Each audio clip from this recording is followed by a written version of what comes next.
Never like this, however. Never with blood, with fear that was chill sweat on his skin. It had been fun in the beginning, when he was a teen. He'd bragged to his fellow juveniles that he knew exactly what his mate looked like, that he was a step ahead of them when it came to the mating dance. His great-grandfather had been a foreseer, hadn't he? After the odd experiences both he and his twin had had over the years, when they'd just known things, even when those things hadn't yet come to pass, Yakov had been certain his dreams were a glimmer of foresight. It had made sense to him that the dreams were so powerful because they related to the woman who was to be the one for him. His mate. His heart. But he wasn't a teen any longer, and he was beginning to question his sanity. The dreams had stopped for years, only to return with a bloody and brutal vengeance this past week. Every freaking night. Always the same dream, too, of Yakov in his bear form, walking through the mist of early morning until he realized that he wasn't alone, was walking beside a woman with hair of softest gold and eyes of haunted blue. She knelt beside him at some point, her hand fisted in his fur as she cried into his neck. Her tears were so hot they burned, and all he wanted to do was change form, take her into his arms. But he couldn't disturb her in her pain, so he just folded his legs to come down to the ground, and he let her cry until all her tears were done and she could look him in the eyes again.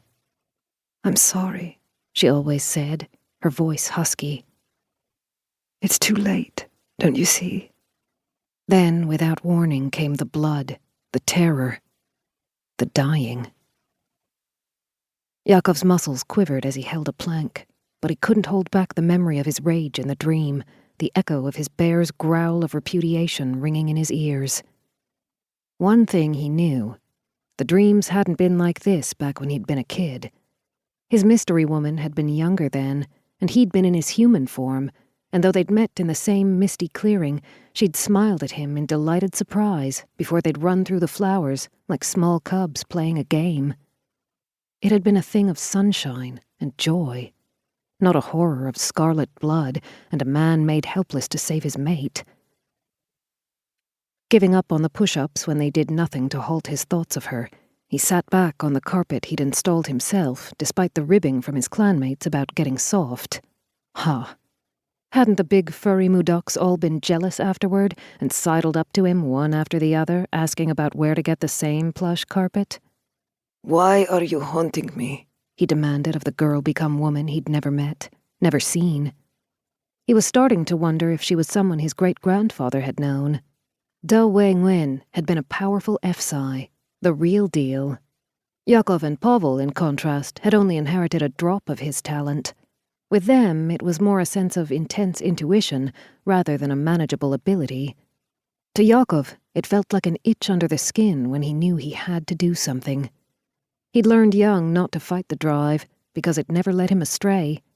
That whisper of foresight had saved his and his twins' skin many a time, whether by warning them that their parents were approaching and they'd better hide all evidence of their illicit activities, or by making them halt in their tracks, right before they walked onto a cliff destabilized by a storm.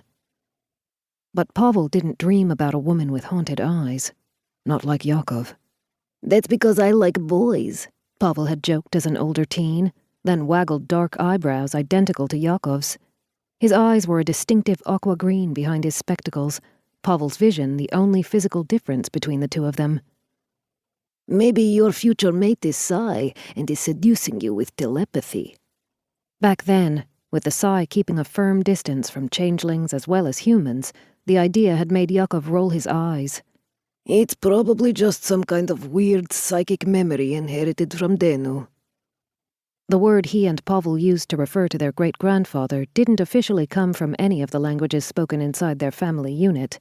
Not Pavel and Yakov's native Russian, not their great-grandfather's first languages of Vietnamese and Mandarin Chinese that their beloved babushka Quyen had taught them pieces of, not the English spoken by their wickedly funny babushka Graciele, nor the Portuguese spoken by their paternal grandfather, Wasian.